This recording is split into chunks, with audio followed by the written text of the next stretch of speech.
count is stable enough that we should think about starting, if you're ready to go. Yep. So again, this is the next installation of the Beyond Satisfiability workshop or seminar series or whatever it is. And we usually don't spend too much time introducing the speakers because we want to give them time to talk instead. And the setup, I think, today is like a first roughly 1 hour seminar, and then we'll have a break, and then we can have a deep dive into exciting technical stuff for those who wish to stay along for a second half. I'll say just a few words about the speaker, though, Ciaran Mccreesh from University of Glasgow. So Ciaran is one of these people I have come to know. One of these practitioners who is very, very disrespectful of theoreticians, because here we are, you know, proving that problems like clique and subgraph isomorphism and what have you, supposedly exponentially hard. But Ciaran insists on having this amazing solver, the Glasgow subgraph solver, that actually solves all of these and many other even harder problems shockingly efficiently. And I think part of the plan today is maybe he'll tell us some of his secrets, how he's actually doing all of this. But I guess I won't speculate. I'll just leave the floor to Ciaran, and he'll tell us. Thank you. So this talk is mostly going to be about cliques. So the maximum clique problem is you're given a graph like this, and you want to find a set of vertices where every vertex in the set is adjacent to every other vertex in the set. And you're looking to find as big a clique as possible. So this is a group of people who are all friends of each other. And in this particular graph, you've got 4 as the biggest clique like that. I'm just going to start with a bit of ancient history from 1992. I was not around for this. I was alive at the time, so I don't entirely know how much impact this had. But for the clique community, the second DMX implementation challenge in 1992 was where everything started. This was an organized competition featuring 3 problems: maximum clique, graph coloring, and satisfiability. I don't know how much effect this has had on the SAT community either. I get the impression that this is at least partially where things started out. And the goal of the challenge was, what they say was recent advances in complexity theory have shown in the worst case sense, these problems are not only hard to solve, they're hard to approximate, but our goal in this challenge is to find out how hard they are in practice. So what did the DMX implementation challenge give us? Well, first of all, it gave us a file format for benchmark instances. And if you've worked with SAT solvers, this probably looks reasonably familiar. The challenge defined a format for CNF, which is still used today, and it defines a file format for graph problems as well.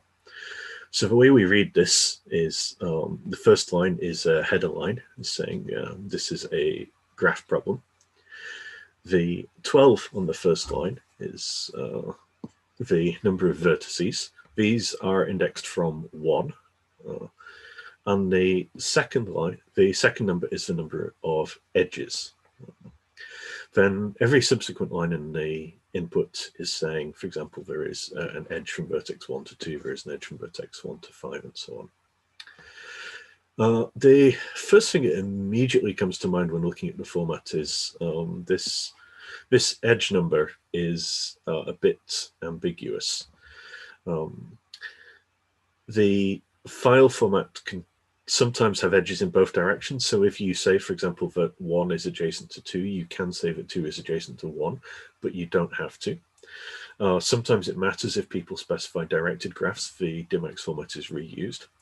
This number 25 can either tell you the number of edge lines in the file, or it can tell you the number of edges. It is very ambiguous. In a lot of the input files, including some of the ones in the original DMX challenge, the number is just wrong.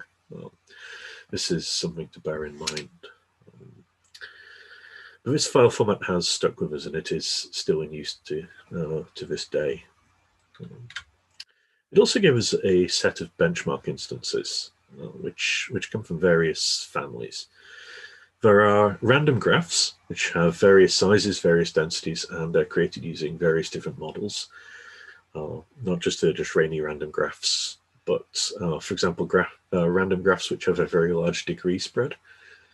So in a simple model of a random graph, every vertex has roughly the same degree, but there are ways of generating graphs of different models. A lot of the benchmark instances were from an early attempt at a cryptography application. So these are graphs where there is a very large clique hidden inside what appears to be a random graph, where you'd expect to find a much smaller clique. The aim here was, in some sense, you could prove who you are because you are the only person who can find this really big clique in a graph. It turns out this application completely hasn't worked in practice. As we'll see later on, finding these large hidden cliques is actually pretty easy these days, but it was interesting to see what people were thinking in those days. There are a set of graphs from fault diagnosis applications, so a real-world application. There are some graphs from coding theory, called Hamming and Johnson graphs. And there are graphs corresponding to various mathematical conjectures, including the Keller problem, which I think some people in the SAT community know a lot about, and finding Steiner triples. And they also gave us an experimental protocol, which is, this is how you should evaluate your maximum clique solver. And what they do is they distribute a small maximum clique solver, and they tell you what you should do is compile it and run it on these 5 problem instances and report your runtimes. Then what they do is they have a standard piece of hardware, which was an SGI challenge machine. And again, they report the runtimes on this machine. And what they told people to do was to scale their results based upon their performance relative to the performance on this machine. So if you run the benchmark algorithm twice as fast as their reported runtimes, then they tell you that you should, let's see, you're twice as fast, so you want to multiply all your runtimes by 2 when announcing your results. This was considered a standard experimental protocol for a long time. It's interesting to see we can still do this today. We can still download and run the original clique solver that was distributed. It was written in very old school C, so it does not make a modern C compiler happy. We get a lot of compiler warnings. And strictly speaking, some of these things that are doing it are undefined behavior at runtime. But we can run this. We saw previously, we saw 179 seconds is the reference time for the hardest instance. On modern hardware, just on my laptop, we are down to just 4 seconds for running this. And in comparison, a modern clique solver on the same instance is running in 0.7 of a second. So this gives you an idea of how much we've gained from hardware versus how much we've gained from software on these instances. This is not entirely a fair comparison. This benchmark instance is a 500 vertex random graph of density 0.5. And I guess at this point we all know that benchmarking just on random instances is a bit dodgy. Modern clique solvers are a lot better on structured graphs and only a little bit better on random graphs. So I would say we have gained more than a factor of 7 improvement since 1992. But of course, this rescaling thing, I'm hoping everybody is thinking, okay, this is a terrible idea. It's a good thing we've moved on from this and we don't do it anymore. I did some work where I demonstrated that by rescaling results, you could basically prove any algorithm was faster than any other. Unfortunately, rescaling was still standard in the Clique community at that point. People would even take their own results from earlier papers and rescale them, presumably because they'd lost their own source code. So I'd like to say that I'm glad that the DMX community have put this behind them. Unfortunately, they still do this. The current DMX implementation challenge I went and had a look is on vehicle routing problems, and they do something very strange by using CPU mark and rescaling. The DMX community is still opposed to making people publish their source code and share their source code and running experiments on standard hardware. I think this is something that the SAT competition does an awful lot better in that respect. So start by giving a quick overview of maximum clique algorithms. This is going to leave out a lot of stuff. There are several papers a year on clique solvers, so not as many as SAT, for example, but this is still a fair amount of work.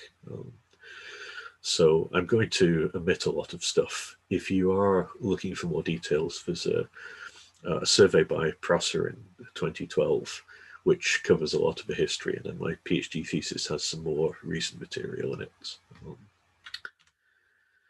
But just to give you an idea of how these algorithms work, a typical maximum clique algorithm works by growing candidate maximum cliques. So at any stage, we have a candidate maximum clique, which we will call A, and we have a set of candidate vertices P.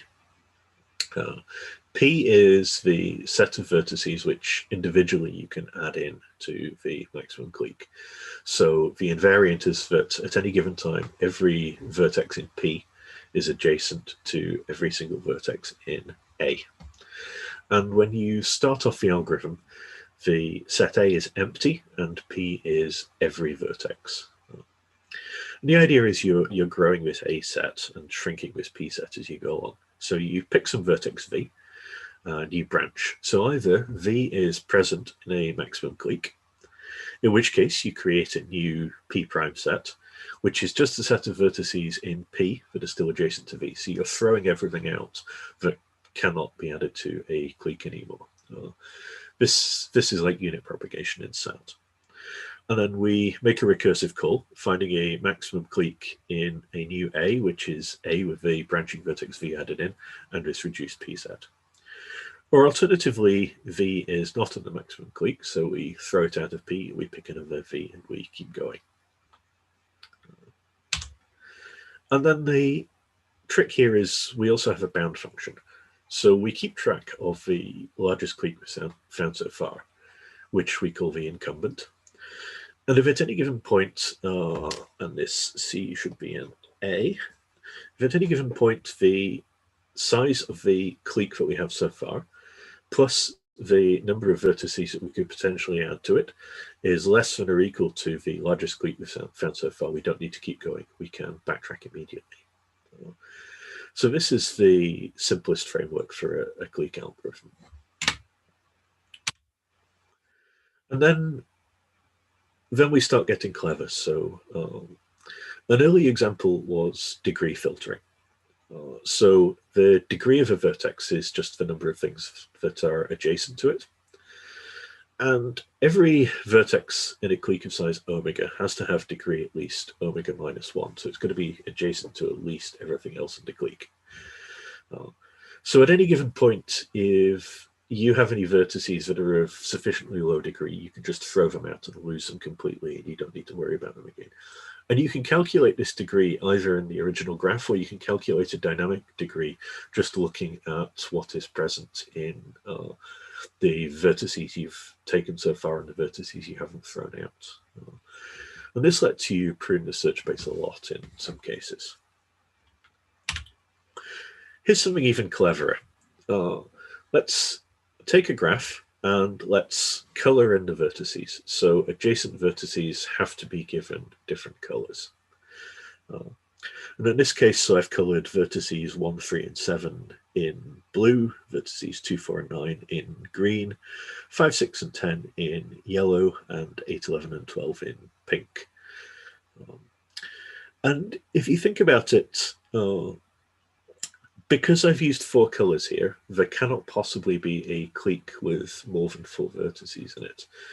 So every vertex in a clique has to be given a different color. It could be that the gap between the clique and the coloring number is large. So if I find a 10 coloring, that does not necessarily mean there's a 10 vertex clique, but it does mean there isn't an 11 vertex clique. And additionally, every vertex of the clique has to belong to a different color class. So algorithms will exploit this information. Of course, producing a coloring is also NP hard. And in practice, coloring is even harder than clique. So we don't want to be producing very expensive coloring. But we can do a greedy coloring very, very quickly. And a large part of the difference between how different clique solvers work between about 2004 and 2012 was different ways of producing this color bound as quickly as possible. So this is typically something we do at every stage of the search tree. We produce a new coloring just looking at the remaining vertices in the P set. So this coloring really has to be fast. I'm not going to go into all the clever tricks people have come up with to produce better colorings. But if you pull up the list of publications by Etsuji Tomita, you'll get a pretty good overview of all the research in this area. And it's an interesting fact that the color bound is strictly better than the degree bound. For any reasonable greedy coloring, if you think about it, a vertex of degree D can't be put in a color class greater than D-1 because it has to be adjacent to something in every previous color class. And additionally, you can show that it has to be adjacent to a lot of high degree vertices before it itself ends up in a later color class. And once you've recognized this, you can take degree filtering out of the algorithms and just use the color bound instead, which is much simpler. And one of the key reasons we're able to produce these colorings so very quickly now is bit parallelism. We can do adjacency filtering, so the equivalent of unit propagation in a SAT solver in just a couple of clock cycles. It's an intersect with complement operation on a bit set. Modern hardware can work on 512 bits or more per clock cycle. So propagation is extremely fast. And the same as with coloring, there are special greedy bit parallel coloring algorithms.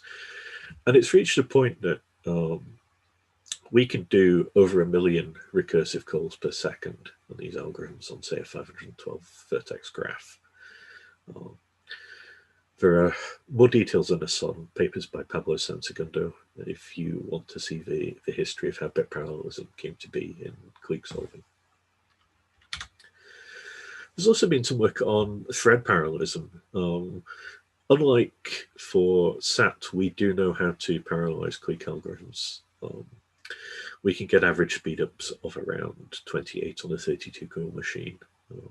But there is very high variance between different instances. It's particularly interesting that large superlinear speedups are extremely common. So you can get speedup of 1 million or 1 billion out of a 32-core processor. And this happens fairly regularly. I can discuss this in more detail later on if people are interested in what's going on. But the short version is, if we could put restarts into a clique solver efficiently, then this would go away, but we can't. So what we do is we design parallelism to introduce diversity into the search instead. And one of the main features of clique algorithms, again up to about 2012, which is still used in algorithms after this, is color ordering. So it's fairly well known in branch and bound algorithms that the order used for branching is vitally important. So which vertex do we pick to branch on?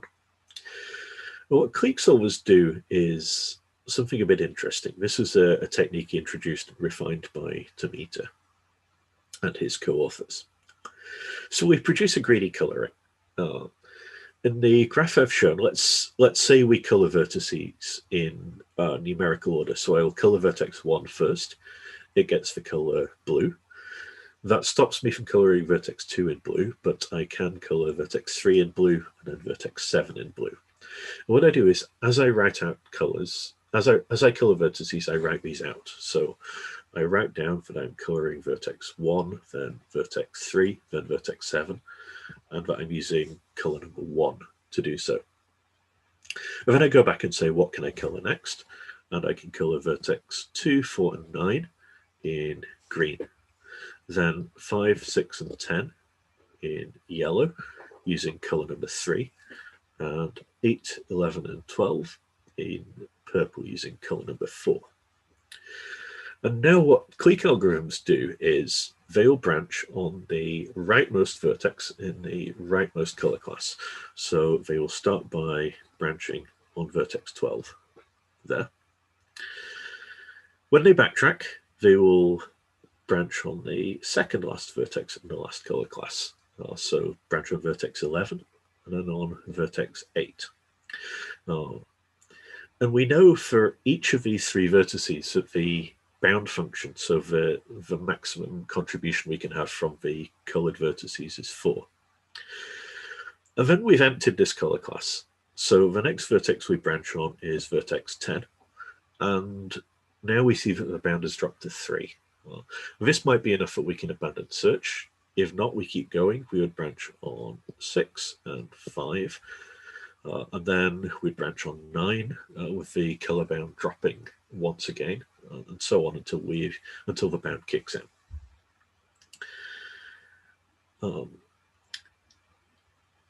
So a lot of solvers use this right to left ordering. And it's interesting to look at why they do this. There's a claim by Tomita, who introduced this, that vertices in the rightmost color classes are generally expected to have a high probability of belonging to a maximum clique. So I'll talk you through an argument. So for a vertex to end up in the rightmost color class, it has to have a high degree, and it has to be adjacent to a lot of high degree vertices. You can prove this property of greedy colorings. And the belief is that vertices of high degree that are adjacent to a lot of high degree vertices themselves are very likely to appear in a clique compared to other vertices. Then the argument is the faster a maximum clique algorithm can find a big clique, the faster it will run, the more of the search space it will be able to prune. This is a very nice argument. It's repeated in several places. A lot of people use this color ordering.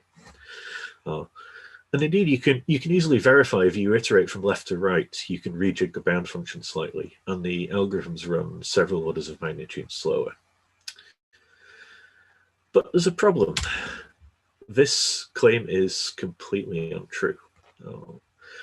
And it's fairly easy to test this, but nobody had thought of doing this. But what you can do is you can take the algorithm, you can take your favorite clique algorithm, and you can tell it, okay, you're allowed to assume that there is a large maximum clique already. So you can initialize the algorithm of a large incumbent and run it again. So all the algorithm is doing is producing a proof of optimality that there is no larger clique. So in this case, time to find an optimal solution should not make any difference. So left to right and right to left color ordering should be exactly the same, right? And this really isn't the case. You still have the several orders of magnitude speed difference if you iterate right to left versus left to right, even if all the algorithm is ever doing is proving optimality. So I don't know why nobody had thought to test this. It is a relatively easy thing to do.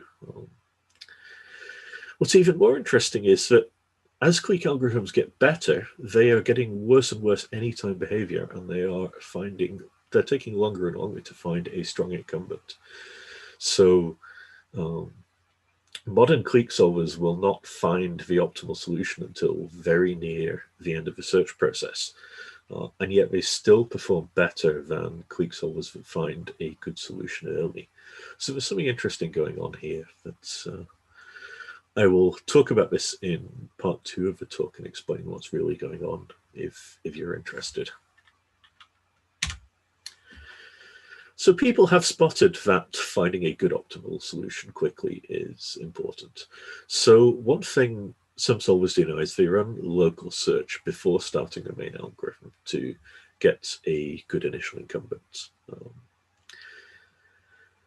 A pet peeve of mine is that the way this is done is not necessarily in a principled manner.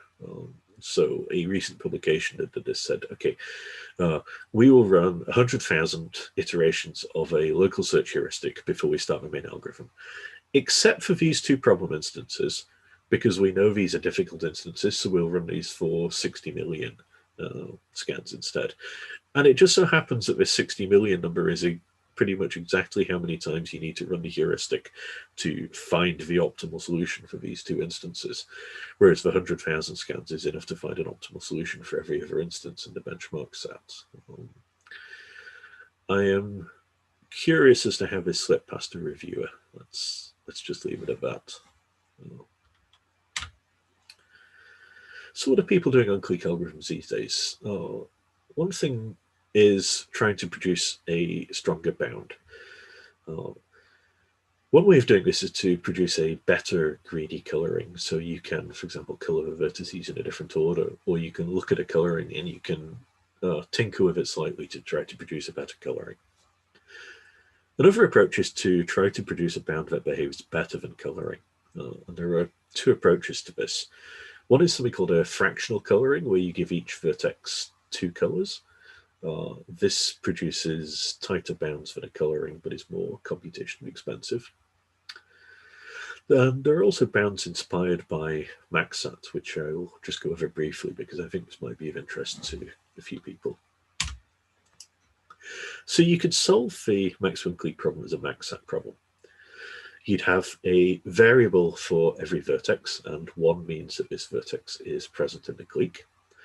You have hard clauses for every non-edge. So for example, if vertex 2 and 3 are non-adjacent, then you would say you can't take both 2 and 3. And in a naive encoding, you would have a soft clause for each vertex. You want to maximize the number of soft clauses that you satisfy.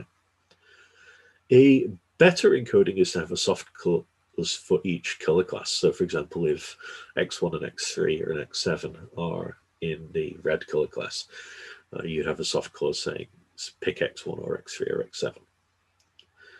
And this approach using MaxSUT solvers is not competitive for either 2 or 3 reasons. First, unit propagation is just way too slow compared to what clique solvers are doing. And second, you really need to use dynamic colorings to get this effect. So you don't want to be coloring the entire graph once. You want to be coloring just the residual vertices. You want to be doing this at every stage in the search. I believe, but can't entirely prove conclusively, that the MaxSUT approach is also not competitive because learn clauses don't get reused very much. I think there are some interesting questions on why clause learning in graph algorithms doesn't seem to do very much. However, we can steal a MaxSUT conflict analysis algorithm and put it into a coloring algorithm.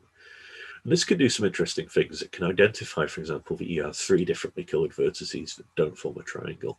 So there's been quite a lot of work on how you steal the MaxSUT algorithm and put it into a clique solver and get good results on these. Recent papers by Pablo Sansegundo and Chumin Lee go into this in quite a lot of detail if you're interested further. And a pet topic of mine is preflogging. So I did some experiments where I ran clique solvers on billions of problem instances and ran into something very annoying. Every other person's clique solver that I ran would disagree on what the solution is in, say, 1 in 10,000 instances, something like that. As far as I can see, all the solvers that you might reasonably currently claim to be state-of-the-art will occasionally produce an incorrect answer on a clique instance. This is particularly annoying because clique solvers are being used as a component inside of the solvers. So, for example, the pace challenge for those of you who work in parameterized complexity was, I believe, won a few years ago by an algorithm that uses a buggy clique solver as its main component. So this is a bit irritating.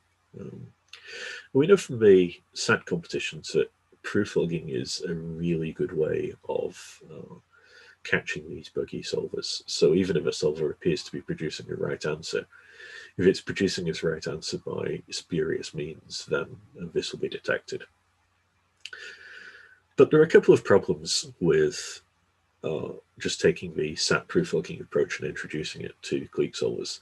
The first is that clique solvers just run so much faster than SAT solvers, so the overhead of writing to a disk suddenly becomes really, really significant compared to what SAT solvers do. And the other problem is we have all these bound functions that involve strong reasoning, and it is really not clear how to write these, the reasoning carried out by these bound functions out in a DRAM proof. It is still possible to do preflogging for clique solvers, and again, I'll discuss this in part 2 of the talk. The way we do this is to switch to using cutting planes proofs. It turns out that cutting planes proofs can very compactly express all of the reasoning carried out by, as far as we can see, every clique algorithm that has ever been proposed. But I will talk more about that later if people are interested. Okay, what about the problem instances? Again, the SAT community has the competitions which have new sets of instances all the time. In contrast, for clique, people are still reusing the original set of DMX instances for most experimental papers. This is interesting for a few reasons. One is a lot of these DMX instances are of the large hidden solution variety, and a lot of the remainder are random instances. So these are potentially not typical instances for what people really want to use the solver for, and this really biases solver design. In particular, the large hidden solution instances, if you can find the large hidden solution, then the proof of optimality is trivial for any reasonable algorithm. So this shows why, for example, people put a huge amount of effort into running local search before they start a clique algorithm. It just so happens that a property of a lot of the DMX instances is once you've found an optimal solution, proving it is dead easy. This is not the case for more typical application instances. In fact, all of the application instances in the original DMX set are computationally very trivial for any kind of naive solver. There are a few open instances left from the mathematical conjectures and random graphs categories. And a few more in this category that can only be solved by many CPU years of time by large parallel algorithms. But there are sufficiently few hard instances left that, for example, permuting the input graphs can make a huge change to what people consider the state of the art to be. This is particularly the case on the large hidden clique instances. If you just relabel the vertices in the graph, you can again effectively show for any technique you like is a good technique or a bad technique.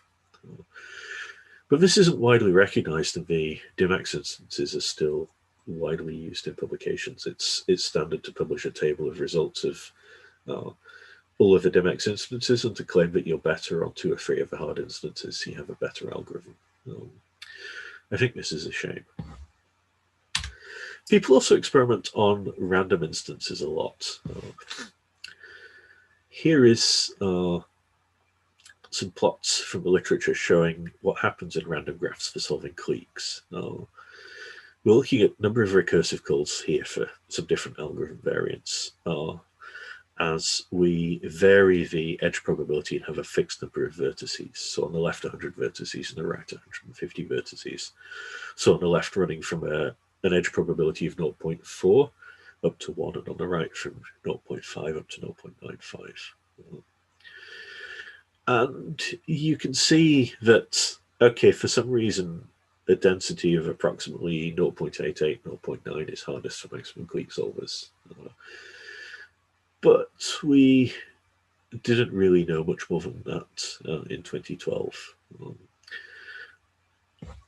One of the things I did was to rerun this kind of experiment, but using a much higher sample size, a much smaller density step. What happens is you get something like this. So looking at either a 50, a 100, or a 150 vertex graph, every edge appears uniformly at random, with some probability between 0 and 1, which changes along the x-axis. And we look at one particular solver, and I'm just measuring number of recursive calls to find a solution as an approximate value of runtime. Bearing in mind here, 10 to the 6 recursive calls is under a second. So these are relatively easy instances. But we see this curve. We see that the hardest density is somewhere around 0.9. It looks like if you try to connect the highest difficulty, it looks like that for slightly larger graphs, the density which is hardest increases slightly. It would be interesting to know if there's a theoretical justification for this. It would be interesting to know if there is a theoretical reason that a particular density is the hardest for maximum clique. The impression I get from listening to theory talks is people believe that the 0.5 region should be the hardest for clique solvers, which doesn't seem to be the case in practice. Another interesting thing you can see on this plot if you zoom in is, I don't know how well this is showing up on the slides, but does this line look straight or does this line look wiggly? If I put a straight line through it, you can see that this curve we have that looks like it might be, a skewed normal distribution, something really isn't. It's its own very peculiar shape. And again, I will talk about this in part 2 of the talk if you're interested to see where this shape comes from and what we can say about random instances. There's a lot of interesting stuff going on here. Moving on slightly, so people also like to run experiments on large sparse graphs. The biggest DMX graph has 4,000 vertices and a density of 0.5. It's a random graph. This will fit in an adjacency matrix on modern hardware. This is certainly not a big graph by big data standards. And a lot of papers claim that large sparse graphs are more realistic in some sense. This claim was never entirely clear to me. It is certainly the case that every large graph we have is sparse, but this could just be because we can't fit large dense graphs on disks, so people don't collect them. People do experiment on collections of large sparse graphs, for example, from the network repository. It's not immediately clear to me why anyone would want to find a clique in a road network, but this is the sort of thing people do. So there is a whole other family of algorithms that run on look at finding a maximum clique in large sparse graphs. The difficulty here is mainly you can't fit everything in memory, and you can't do anything that is more complicated than linear time, or say log linear maybe. So these algorithms are all about using sneaky data structures and about replacing the color with something that's much faster to compute but a weaker bound. I'll not go into any more detail on these. So there's an interesting question. If the instances that we benchmark on are so terrible, does anybody actually care about clique solvers in practice?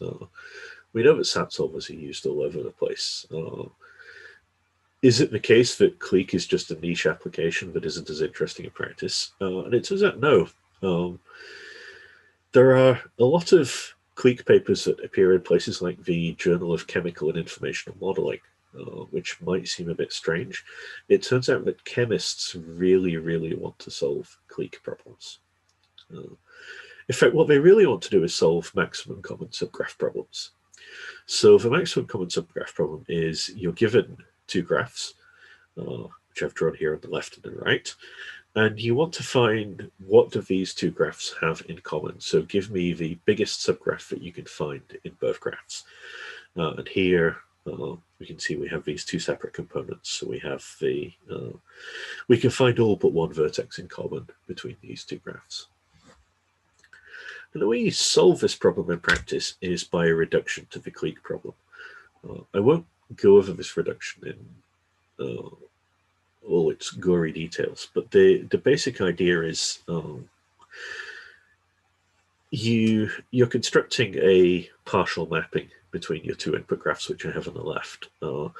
So the idea is, for example, okay, I'm going to map B to 1, I'm going to map C to 2, and I'm going to map D to 4. And what you do is, for every vertex in the first graph, you create a set of clique vertices. And the vertices in this set are vertices in the second graph. So here we have 4 vertices in the first graph, 4 vertices in the second graph. So we would be creating a set of 16 vertices in what we call an association graph. Except that it's a rule that you can't map a vertex with a loop to a vertex without a loop, or vice versa, so these vertices are deleted. And a clique in this association graph corresponds to an assignment between the two input graphs.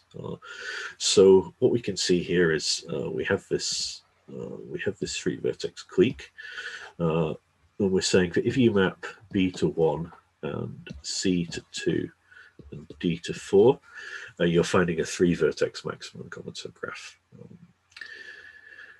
And variations on this encoding let you do a lot of similarity comparisons between graphs, and it turns out that this really is the application where cliques are used in practice.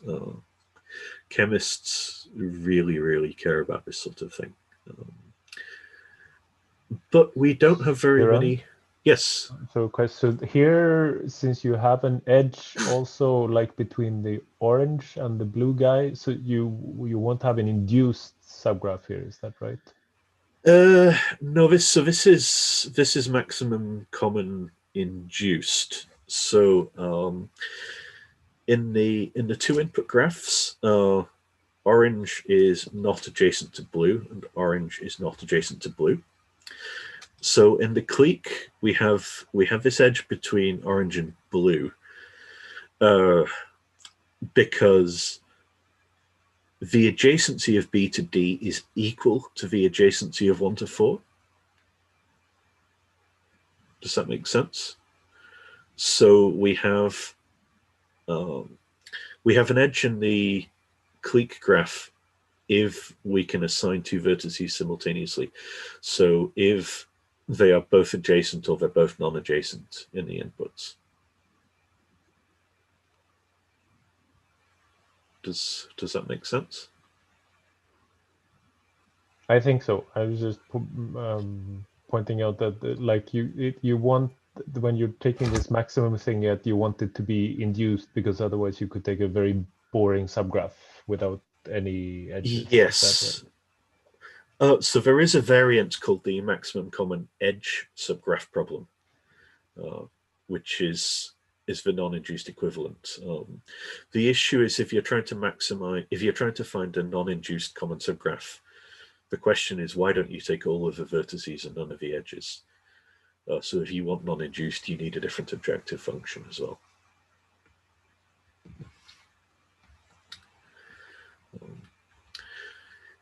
Yes, so it turns out this is used a lot in practice, not just for finding common subgraphs, but for finding common substructures for variations on this encoding. But we don't have very many of these problem instances, despite this being where nearly all clique solvers are run. I believe one of the difficulties is there are commercial applications of this. So people sell clique solvers, which consist of something which reads in a standard chemical information database file format, does this encoding and produces some nice outputs.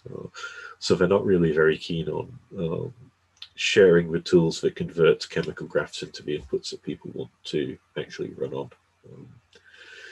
there are at least a couple of people who fund their research by selling clique solvers to chemists, unfortunately. Another problem here is that it turns out that chemists don't actually want to solve maximum common subgraph a lot of the time.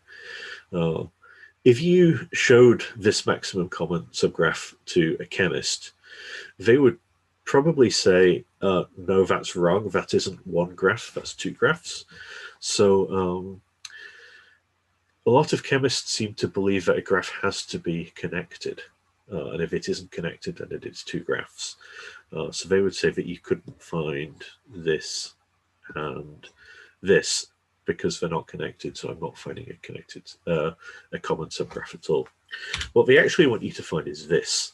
This is the maximum common connected subgraph. This is as big as you can get if you have to find a connected subgraph. It's one vertex smaller. And there's an interesting question of how you solve this, whether you can do this by reduction to clique or not. You can't easily reduce this to a clique problem in a nice, elegant way. But what you can do is hack a clique solver so that it understands that it is finding a maximum common connected subgraph. This is in some ways clique solving modular theories, except it is far less elegant in practice. You really have to muck around with the innards of a clique solver if you want to solve a connected problem. But it is a fun one to play around with. There are also variants on the clique problem that show up in practice a lot. People are interested in maximal clique enumeration. So give me every single clique that can't be made bigger by adding a vertex. Again, coming back to one of my pet hates, several published tables of results for the clique enumeration problem are wrong. I have emailed the authors of some of these papers and have received replies like, oh, it doesn't really matter, we proved the algorithm is correct, the implementation is in minor detail, and oh, this is just a conference paper, it doesn't really matter. I do get a bit upset by this, particularly since I had a student implement one of these algorithms, and the student was very upset that no matter what they did, they couldn't reproduce the published solution counts on a standard set of benchmark instances. Partly this is due to the DMX file format and the ambiguity. A lot of solvers don't read any input files correctly, but there does seem to be less interest in making sure that solvers are actually correct for the clique enumeration problem, which is a bit disappointing. Another common variant of the problem is the maximum weight clique problem. So vertices now have weights, and rather than trying to find the biggest clique, we're trying to find a clique with the biggest sum of the weights. And weighted clique solvers work in pretty much the same way, but they use weighted colorings and similar to get a bound. This is quite a fun one to work on. There used to be a lack of good benchmark instances of this problem. So what people would do is they would take the DMX graphs and they would give vertex v the weight of v mod 200 plus 1. So your weights would range from 1 to 200. You would have vertices which were 200 times more important to go into the clique than some of the other vertices. You might think this is dodgy. This is indeed the case.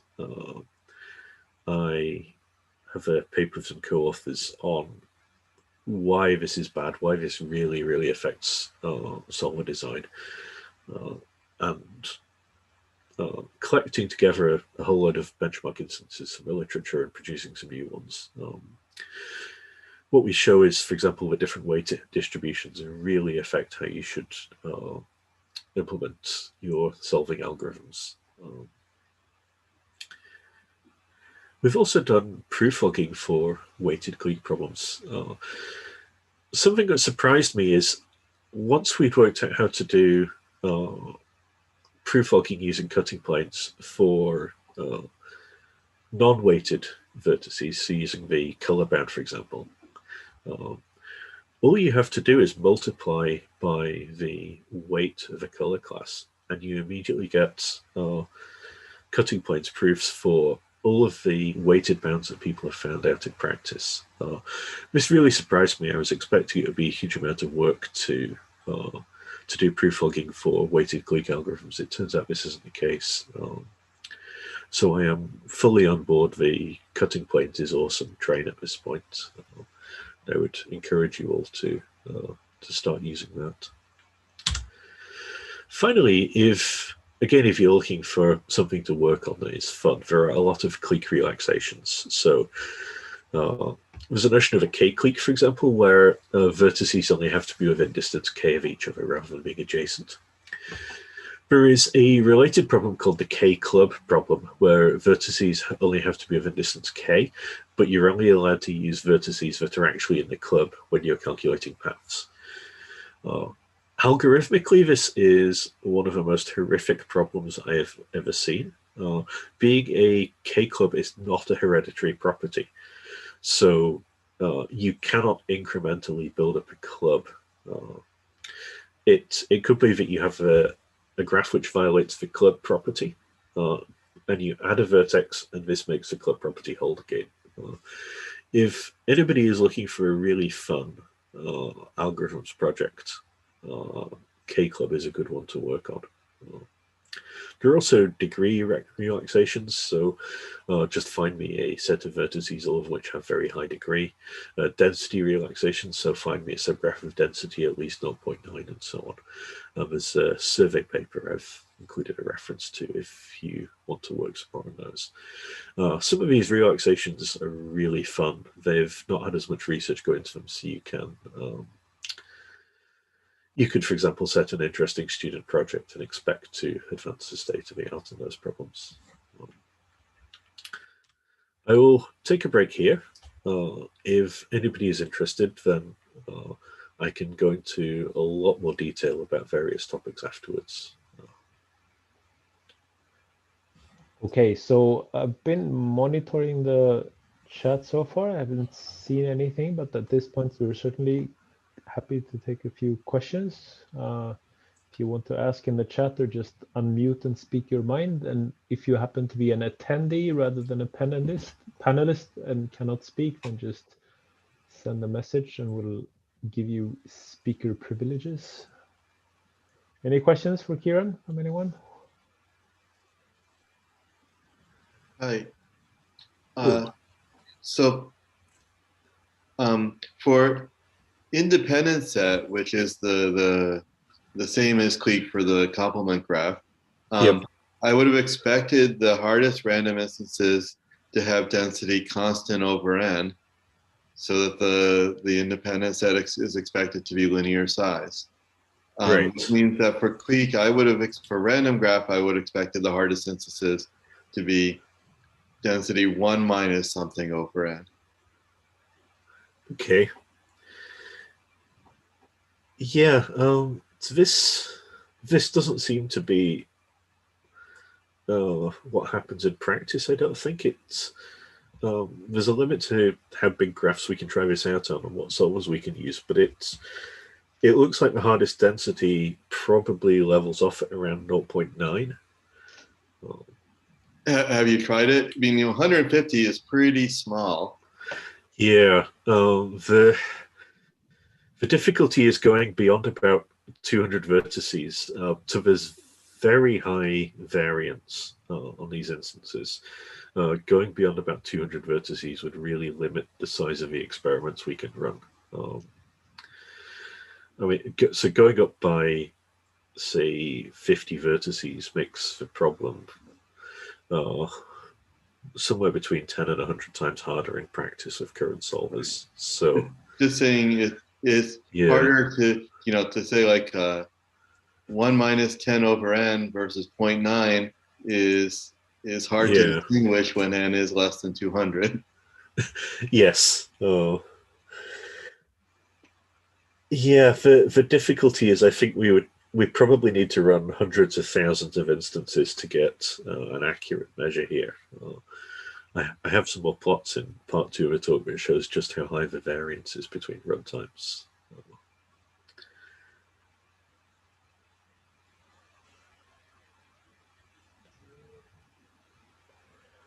So there's a question from Massimo. Let's see. Could Ciaran give more details about the difficulties to handle or model maximum common connected subgraph in a clean way? Yeah. So the obvious question is there a way that you can handle connectedness just by encoding it as say a graph property? And in some ways, the answer is yes. We're in NP complete territory, so a reduction does exist that gives you this, but it's the reduction in question introduces a huge number of additional vertices. And we also lose the optimization property, so we can solve a decision problem in this way, but we can't solve the optimization problem in this way. So in practice, it is easier to modify a maximum clique algorithm so that it knows that it is solving a maximum common connected subgraph problem. What you want to do is branch in such a way that you're always maintaining the connectedness constraint. So any vertex that you branch on is adjacent to at least one of the vertices that you've previously branched on in the original graphs. The difficulty of implementing this inside a clique algorithm is that clique solvers really like to be able to branch on arbitrary vertices. There's a very tight coupling between the bound function and the branching order. So if you want to change the branching order, you have to fundamentally change how the bound function is written. And this is doable. It's just moderately unpleasant. Does that answer your question?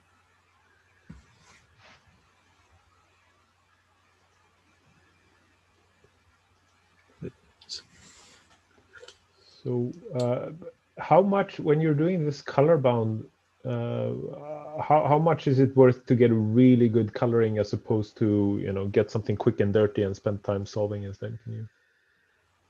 This is a tricky question, and it does seem to be instance dependent.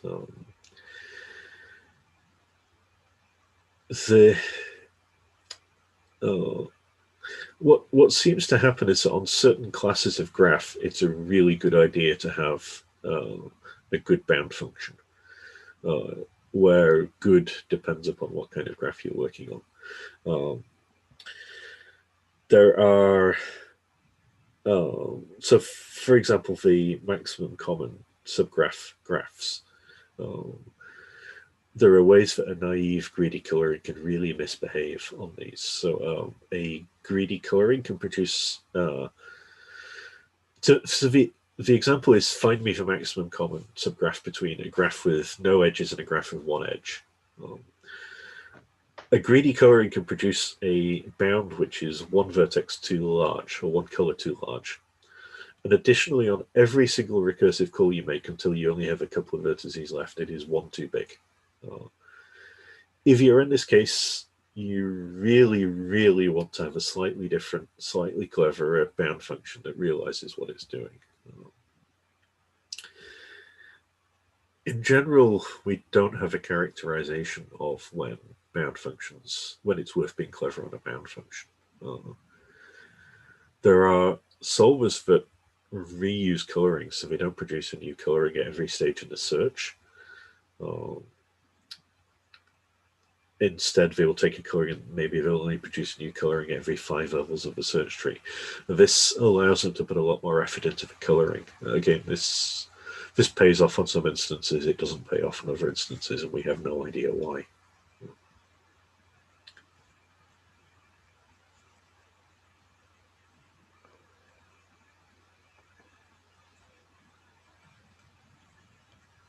So I had one more question. If you wanted to say anything about learning, and that somehow it's so learning from conflicts didn't seem good. Yes, I've never seen anything useful come out of this in clique solvers. This could just be a performance thing. It could be because you can't learn very much. It could be because in some ways the bound function does what learning would do. I haven't even found a way of framing the right question to ask to be able to measure this scientifically. This also seems to be the case for example, subgraph isomorphism. So subgraph isomorphism solvers are a lot closer to constraint programming or SAT solvers. And you can take the SAT learning scheme and you can put it into a state-of-the-art subgraph isomorphism solver. But the clauses you learn will almost never fire. And I don't entirely understand why this is the case.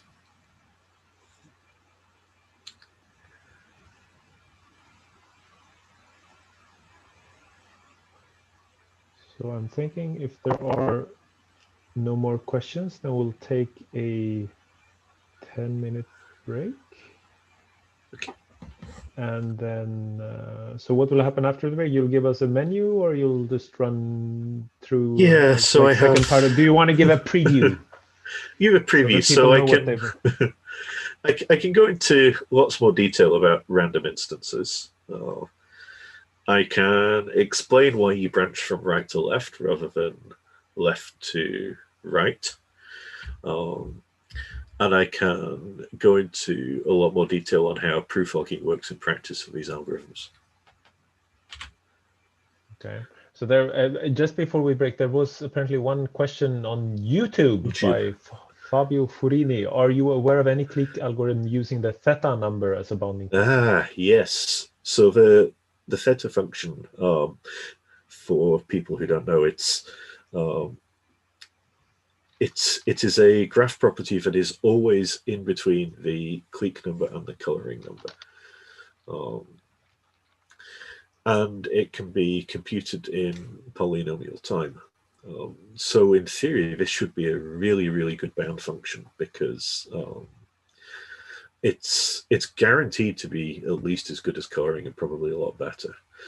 The difficulty is when we say can be computed in polynomial time, as far as I'm aware, this means can be computed in polynomial time using some very theoretical semi-definite programming trickery. The last time I looked at this, the only graphs where people had actually been able to compute the theta number were very small graphs and families of perfect graphs, which we could solve trivially using a clique solver anyway. The difficulty seems to be, although the theta number is theoretically in P, we don't have an algorithm that we can run on arbitrary graphs millions of times per second. So it doesn't seem to be practical at this point.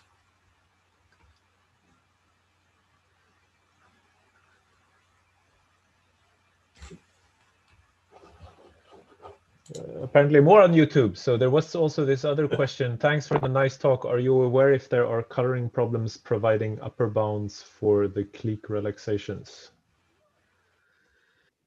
Let's see. So K-clique, for example, you can reduce K-clique to clique and use the color bound. So this effectively you're finding a distance to coloring. So yes, in that case. K-club, you could do the same thing, but it wouldn't necessarily be as good a bound. I think in general for most of these, you can make coloring work, but it doesn't necessarily give you as good a bound, which would be how I would answer that question. You can either produce a coloring or you can produce something that is inspired by coloring. You just change the definition of when things can go in two different color classes, and people do this. How well it works in practice depends upon exactly what the variant is.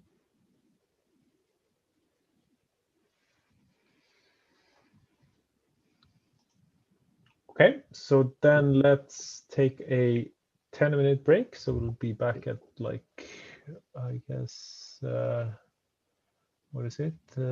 12, no, yeah, 12 minutes to the hour then. Okay. Like, so.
So I think it's starting to get back. There's been some discussion in the chat while we were away.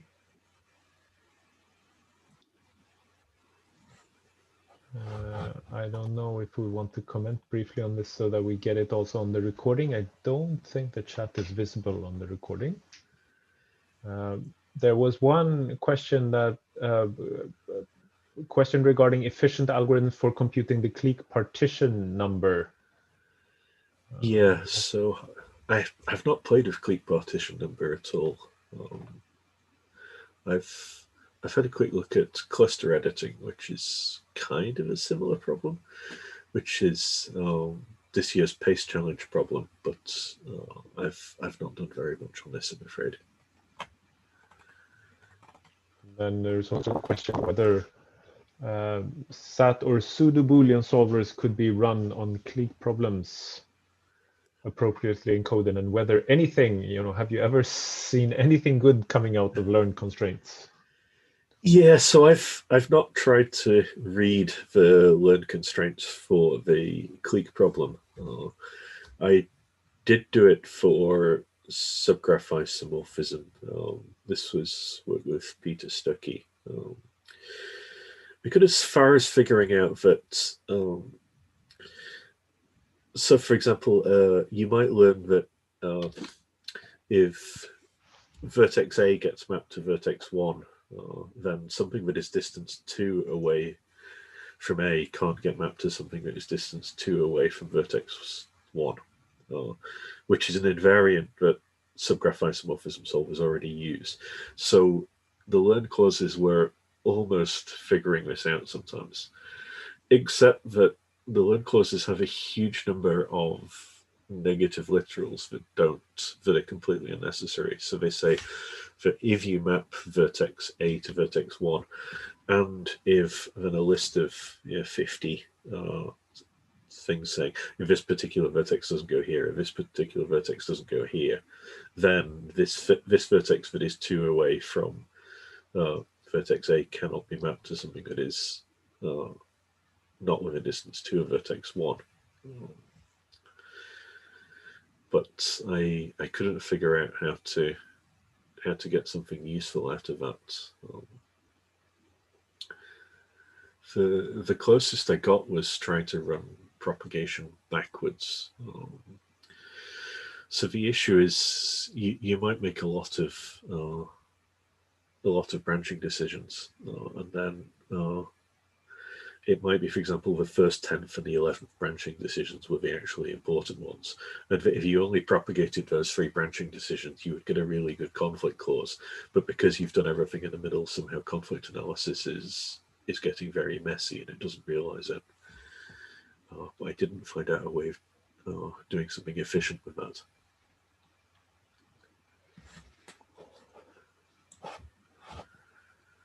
So, how will you entertain us now? Unless anybody wants to request a particular order of events, I will talk about random instances first, and then depending upon how long that takes, I could also talk a bit about preflogging and why pseudo-Boolean preflogging is the best thing anybody has ever invented. You would admit to being partially biased there, though. Possibly. Certain conflict of interest, yes? Yep. Which might be shared by the chair of the session also. But of course, I would be very excited to hear more about that topic. Okay, please go ahead. I'm keeping track of the chat. I don't see any clear reactions, so I think I'll just keep monitoring, and please, to all attendees, shout out any questions you might have. We're entering like the interactive part now, so yeah. Or the even more interactive part, hopefully. Okay, so I'm guessing a lot of people are familiar with the phase transition in SAT experiments. The question is, for decision problems, we can generate a random graph with, for example, 150 vertices and a different random edge probabilities, and we can ask whether it contains, say, a 20 vertex clique. This this plot shows what happens if you do this and you run a lot of experiments. So we vary the edge probability along the x-axis from no edges to all the edges. Obviously, if we have all of the edges, we're looking at 150 vertex graph. We are definitely going to have a 20 vertex clique. So we see the yellow region on the right of the graph, everything is satisfiable if you do this. If we have no edges at all, so we're on the left-hand side of the graph, then obviously there are no satisfiable instances. And then in the middle, we have this very specific density, this very sharp phase transition from none of the instances are satisfiable to all of the instances are satisfiable. Then if we look at how hard these instances are for a clique decision solver, we see that the most difficult instances correspond very closely to this point where we're not really sure whether we're satisfiable or not. So if a graph is sufficiently sparse, it's trivially unsatisfiable, and if it's sufficiently dense, then it's trivially satisfiable. There's a commonly given intuition for this, which says, okay, if you have low density, that means there are no occurrences of a clique we're looking for. And we can very quickly show that we run out of edges after we do a bit of branching, so these instances are easy. And if there's a high density, that means that there are lots of occurrences, so wherever we look, it is easy to find an occurrence. And if we expect there is probably just one solution, it's really hard to find it if it exists, and it's really hard to rule it out if it doesn't exist. This is the commonly given plausible explanation. So we're going to look at this in a bit more detail, and we're going to look at optimization problems as well. But I will just say that this is completely wrong. It turns out that the reason high density instances are easy to solve has nothing to do with the number of occurrences, which is kind of interesting. So I showed this plot earlier. This was what we used to know about whether optimization instances for clique were easy or hard. And I really dislike these plots, even though it was my boss at the time who produced them. There are so many unanswered questions if you look at them. So which density is hardest for the optimization problems? You can't really tell the plots aren't high enough resolution. Does this change depending upon the number of vertices, the algorithm used, the random graph model selected, and so on? Is it the same as the hardest density for the decision problem if we can also pick the decision number? And if so, what decision number do we pick? You can't tell any of these things from these plots. So I decided to run up a very large electricity bill and do some really big experiments. So let's increase density in steps of 0.0 or 0.1. So around 1 pixel per step in the plots. Let's do 100,000 samples of every single density that we pick. And you can do a back of the envelope feasibility estimate. This will take about 18 years to run.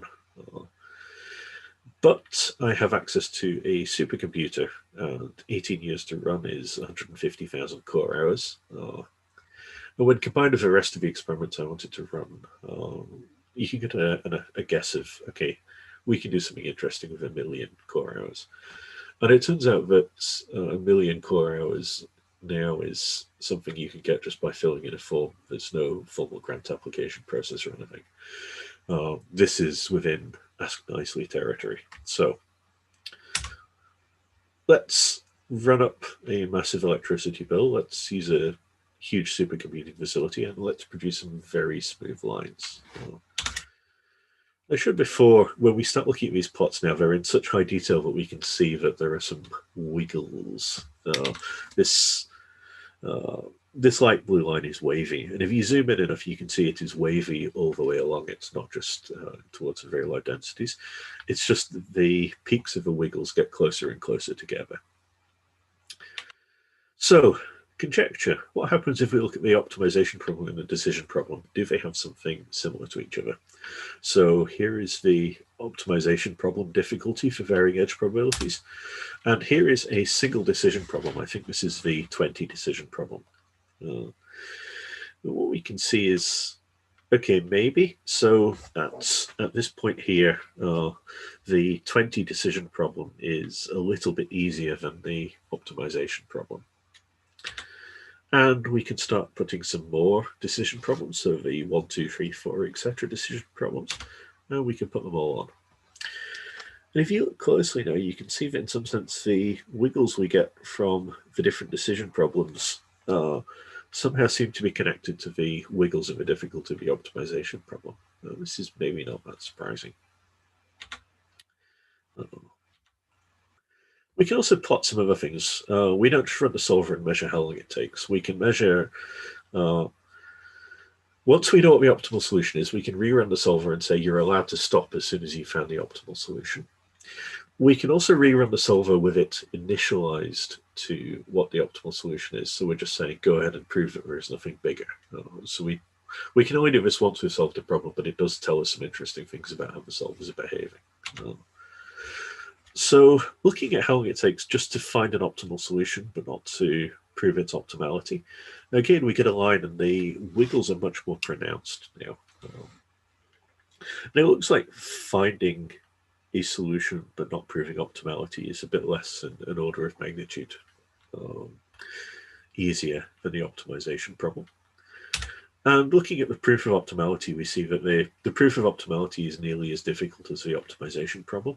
And again, it's wiggly. You see the instances where finding a solution is hardest are the instances where proving optimality is easiest, and so on. And the reason the total cost line seems to wiggle is basically because it's dominated by the proof of optimality. So whatever the proof of optimality does, the overall difficulty of the optimization problem does. We can keep going.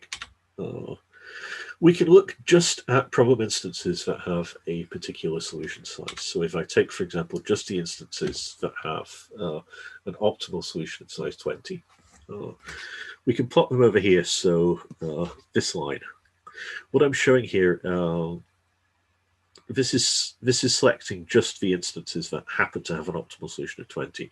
So they occur in a relatively narrow range of edge densities. Darker colors on this line mean that they're more common. So down at the left-hand side and the right-hand side where we have light colors, these instances are very rare. This is also why the lines are all over the place. The sample size is very small, so we're taking an average of a small number of runs. But it seems to be that instances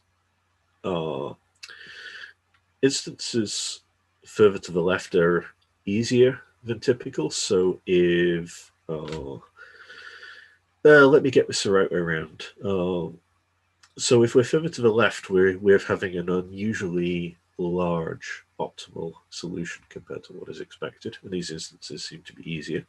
And instances further to the right have an unexpectedly small optimal solution compared to what we were expecting. These instances seem to be harder.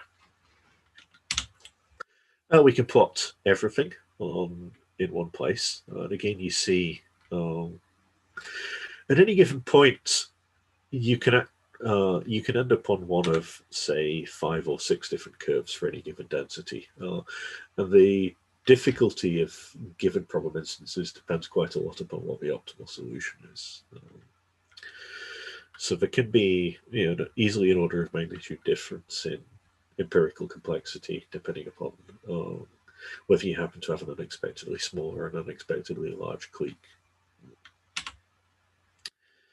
And interestingly, this behavior of instances further to the right or harder continues even when the average difficulty is going down.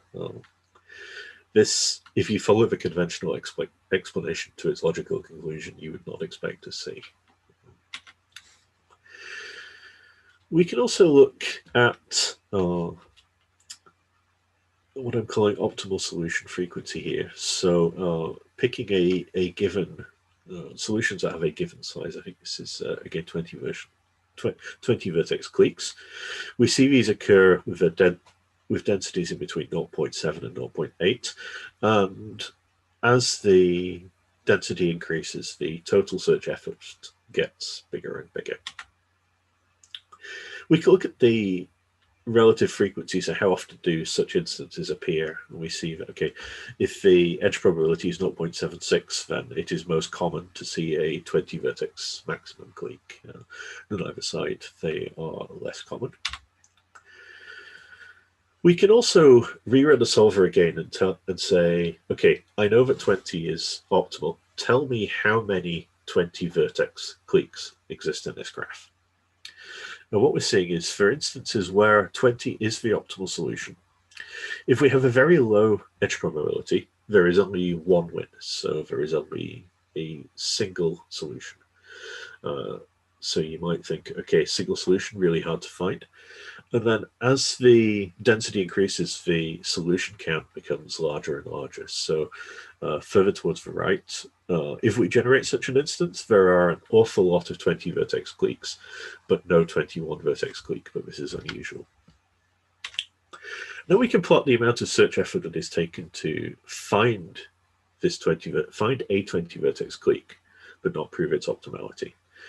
And what you might expect is that this would be a line just sloping downwards. You might expect to see that. Because you might think, okay, the more witnesses there are, the easier it is to find one. What's actually happening is, as the number of witnesses increases, for a long time, the difficulty of finding such a witness also increases.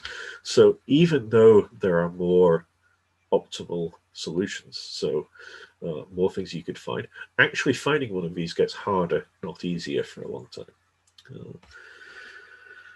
The explanation here, I'll not go into a huge amount of detail, but what's going on is it turns out these solvers are really not trying to find a large clique at all. The correct way of phrasing what's going on is that a solver will try as hard as possible to throw away as much of the search space as possible.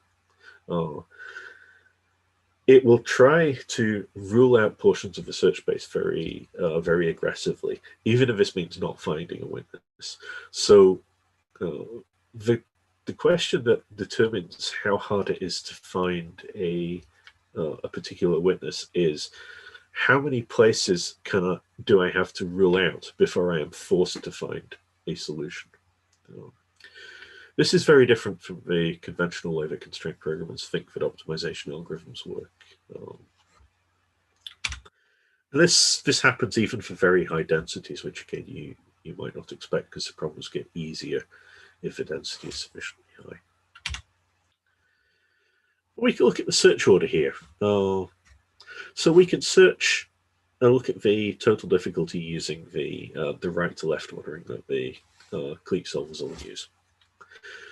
But we can look at the total search ordering using the anti-heuristic, so iterating from left to right. And what we see is the anti-heuristic behaves much worse. It's 2-3 orders of magnitude slower on the densest instances.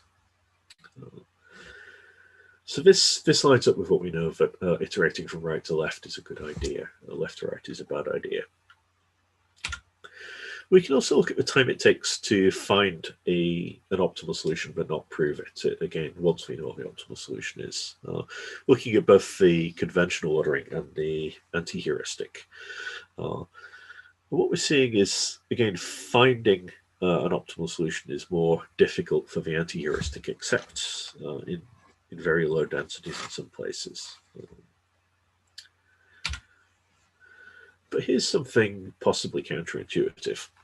What I'm plotting here is what I call first solution quality. So just looking at the first clique that an algorithm finds. So just let it run, don't do any backtracking, and tell me, okay, what is the first clique you found? And I'm plotting how big this first solution is as a fraction of what we know the optimal solution to be for a given instance. And I'm looking at this using both the default search ordering and the anti-heuristic, which is much worse. So searching backwards.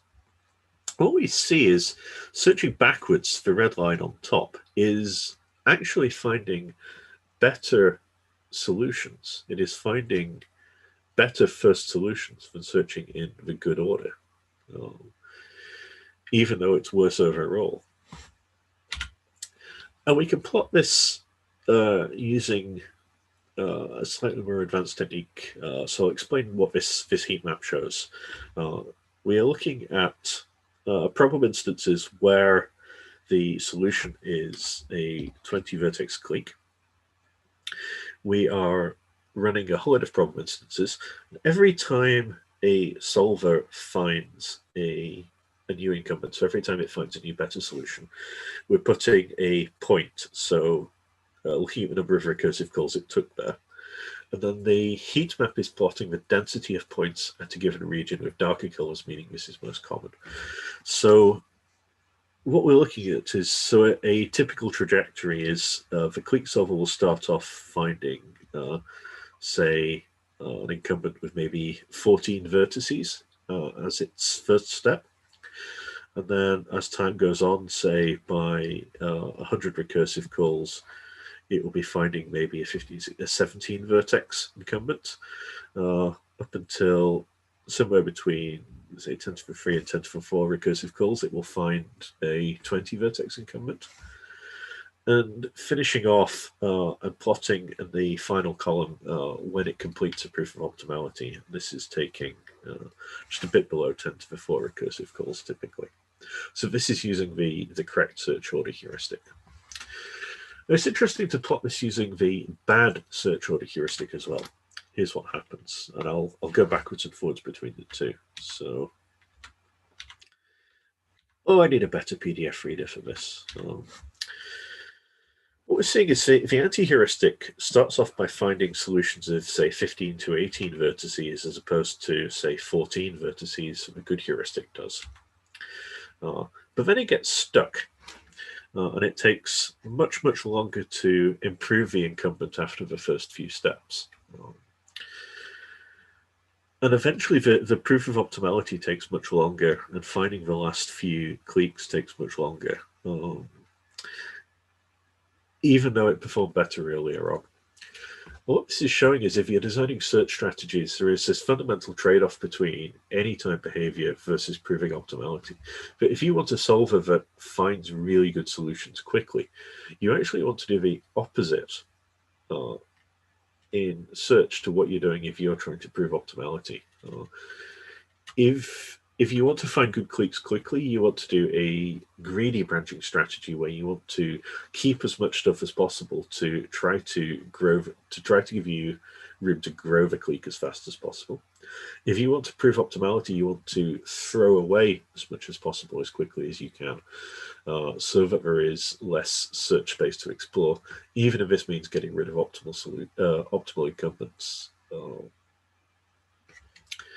And because the proof of optimality is the hardest part, this is what dominates. So you should be designing your algorithms to be good at proofs of optimality and completely forget about anytime behavior, or possibly do something different to get good anytime behavior as well. But there are a lot of open questions about this. This was just the first 1 million core hours to run these experiments. I have not run MaxSUT, pseudoboolean, or MIP solvers on these instances, possibly on smaller graphs to see if they do the same thing. This would be something I'd be very interested to do. I hadn't, when I ran these experiments, looked at what the state of the art of MaxSUT and pseudoboolean solving was enough to figure out what experiments to run. I had not figured out how to run commercial MIP solvers on the supercomputer setup I have access to just for licensing reasons. And when I ran these experiments, I had not looked into much detail about the open source MIP solvers that I could run. So I think this could be a really interesting set of experiments to run if somebody wants to join in on this. Also interesting to look at other models of randomness. But the main thing I learned from running these is how much I hate other people's solvers. If you're trying to run a billion problem instances, run solvers on a billion problem instances, everything has to be fully automatic, fully reproducible, fully automated. The number of bugs I found in other people's code, so solvers just really occasionally producing wrong answers, was quite worrying. Also, having to deal with, for example, how people implement timeouts or don't implement timeouts. It's really bad if people have a solver that allegedly has timeout code, but will sometimes leave a stray process running when it finishes. This is a good way to run out of memory on a system. It's really awkward if people's solvers will randomly write to files on disks in particular situations, or if they will occasionally print strange things to standard output. One of the things I've really been wanting to develop is a set of standards, so a standard document saying, if you are writing a solver, then these are the best practices you should follow, so that people can run these huge experiments without running into difficulties. So again, that's something I'd be interested in collaborating on. Are there any questions on this bit, or should I talk some more about color ordering?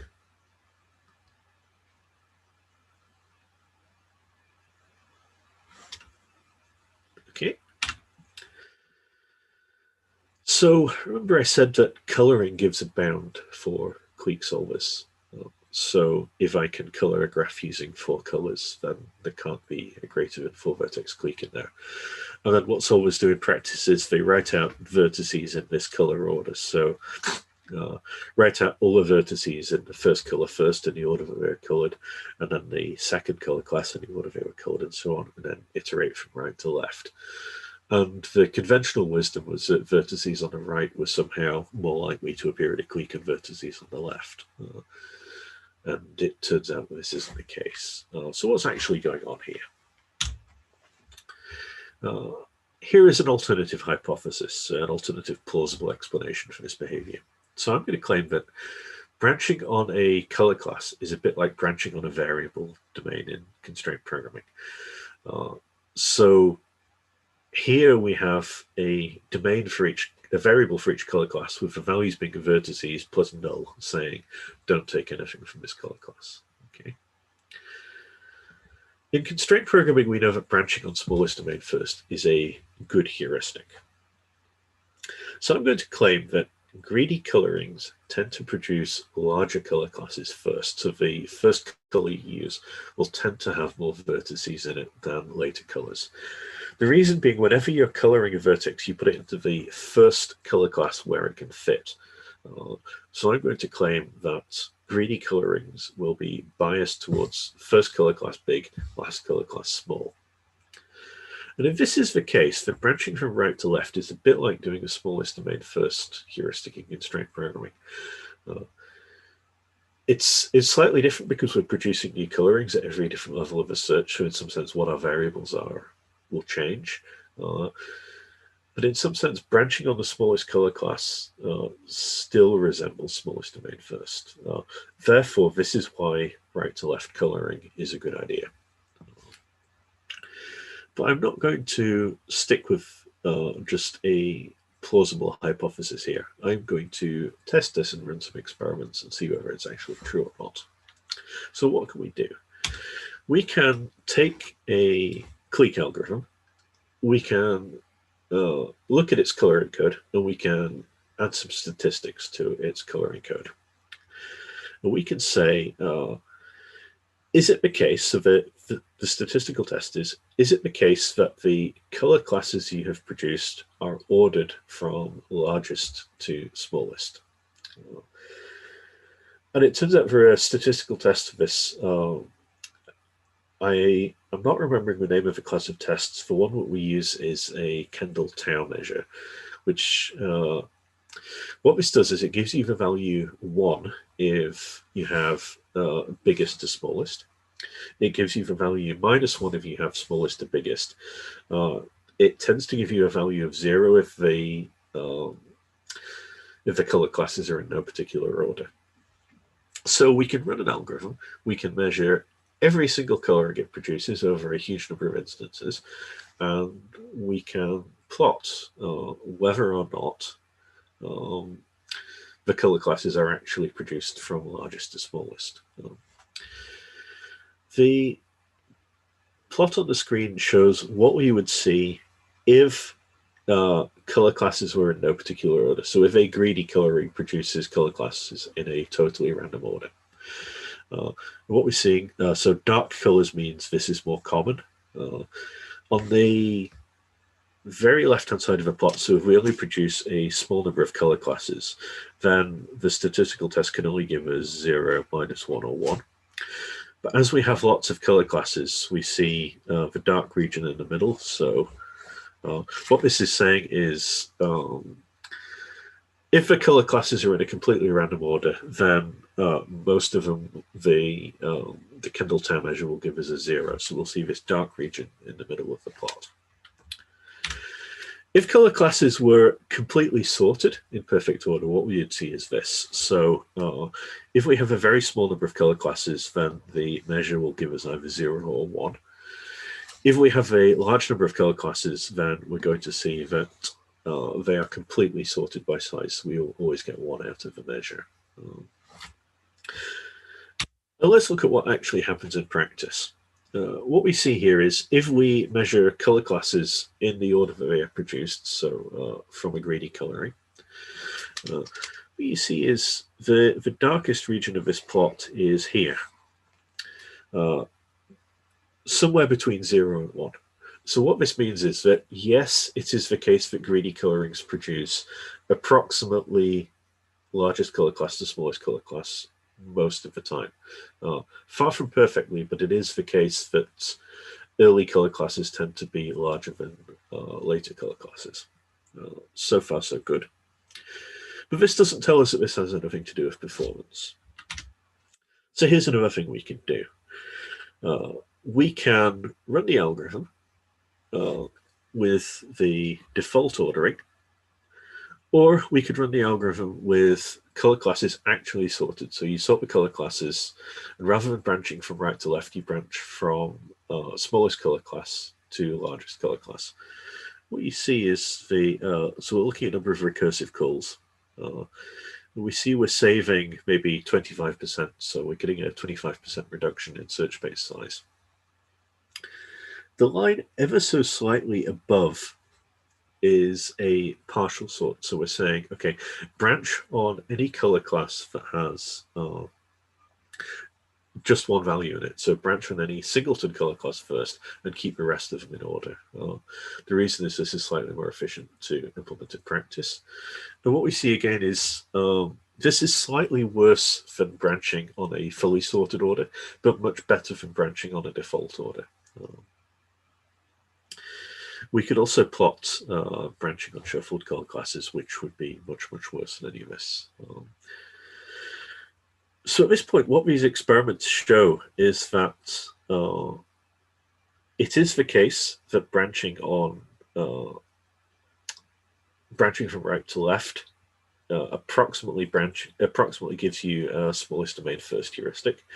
It is the case that branching on smaller color classes first gives you improved performance, or a reduction in search space size. And the amount of reduction you gain in the search space size increases the more that you make color classes sorted. So I think empirically this is much better evidence for the hypothesis that it's to do with smallest domain first than the hypothesis that it is finding strong incumbents faster. I don't know if this explains everything, but I think it is a bit of an improvement. Unfortunately, in practice, this has a very small impact on runtime. Most of the search space savings you gain go away because of the complexity of doing a sort. This gets you maybe a 10% improvement on runtimes. It's not a big deal. And I found it was very hard to publish this. It was very hard to sell, hey, we are understanding why this algorithm works, when we're not really using that knowledge to make the algorithm an awful lot faster. The general query was, yes, but this only gives you 10%. Why should we care whether or not this is true or not? This work was what really pushed me towards the constraint programming community, to be honest. I had this paper rejected from a couple of empirical algorithmics conferences saying, I have no idea what you're doing or why you're doing this, go away. Whereas I got 3 very positive reviews from CP on this. So this is why I now send empirical algorithmics papers to CP rather than, say, ESA or SEA. I seem to be in a minority on this, but there's a lovely paper from 1995 by John Hooker in the Journal of Heuristics, Volume 1, Issue 1, titled Testing Heuristics, We Have It All Wrong, where he argues for a scientific approach to algorithm evaluation. So he wants to see an end to what he calls horse races. So this algorithm is faster than this algorithm, therefore this algorithm is better. And he wants us to adopt a much more scientific approach to testing and understanding algorithm behavior. I think this is a lovely paper. Unfortunately, there doesn't seem to have been much progress since that paper was written in actually persuading anyone else this is a good idea. But that's what I have to say about search orderings. Again, if there are questions, please interrupt. Please ask.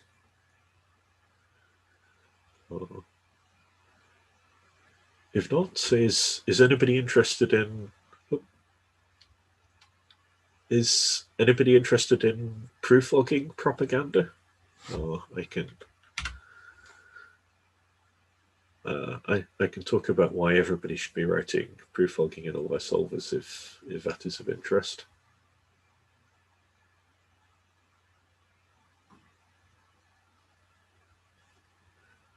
Okay, I'll keep going, and please do run off if you have somewhere interesting to be. So certifying solvers, the idea is alongside an answer, you produce a proof that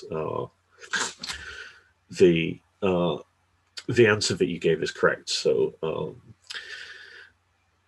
what a certifying solver is one that provides a way of guaranteeing that an output is correct. You're not guaranteeing the solver is correct, but you are guaranteeing somehow that I have solved this problem in a legitimate way, and here is a verifiable proof that what I have done is definitely correct. The idea is these certificates have to be checked independently using a solver-independent tool that is very, very simple, that is much easier to trust for the solver itself.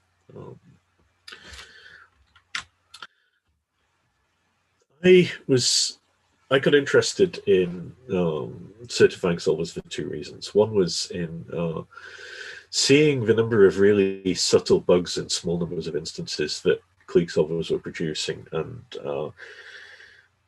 getting very paranoid that my own solvers would be buggy, particularly for subgraph isomorphism. So I have the state-of-the-art subgraph isomorphism solver that can solve a lot of instances that nobody else can solve. But do I trust my own code? Not really. Am I 100% confident that every algorithm I have ever published is definitely correct? Probably not. I suspect that at least one of my published algorithms at one point has had a bug in it. And also through conversations with Jakob, who convinced me that preflogging was actually practical and viable for these kinds of algorithms. So in the SAT community, we have CNF formulae, we have proofs in RUP, DRAT, LRAT, GRIT, etc. Lots of proof formats doing interesting things. But as far as I can see, if a SAT solver does cardinality reasoning, for example, then most people turn preflogging off. It doesn't seem to be widely used yet. This is a bit of a problem because a lot of graph solvers do cardinality reasoning and color class reasoning and so on. We need, if we're pushing for preflogging for everybody, we need something practical. We need an approach that's not just that clever people can use, but that solver authors like me, and even more than that, we need solver authors like my students to be able to use it. So what I'm suggesting here is pseudo-Boolean formulae instead, proofs using reverse unit propagation and cutting planes. And I'll give a brief walkthrough of why this seems to work in practice. I'll just show you this in action. So we can take the state of the art in Clique solving. We can run it on one of the DMX instances. We're seeing this is taking 100,000 recursive calls, and it's doing it in 175 milliseconds. This does mean it's producing 100,000 different colorings for the bound function as well. We can tell it to write a proof to disk, which it does again. Using the system we have, it does run quite a lot slower. These experiments are being run on a machine with spinning Rust disks. It turns out nearly all of the overheads in this approach we're discussing are just the cost of getting something out of disk. I have recently bought an upgrade for our cluster to put in some solid state drives, but can't actually get in the building to install these yet. So it'd be interesting to see how much that number improves. And in practice, okay, so we're producing a 500 megabyte preflog for this 100,000 recursive call problem instance. And we can verify this. Unfortunately, so this is using Stefan's verifier, VeriPB, which is now faster than when I ran these experiments. At the time, it was taking around about 400 seconds to verify this preflog. So this is quite a lot of overhead. I'm trying to be very upfront about this, but it does work in practice.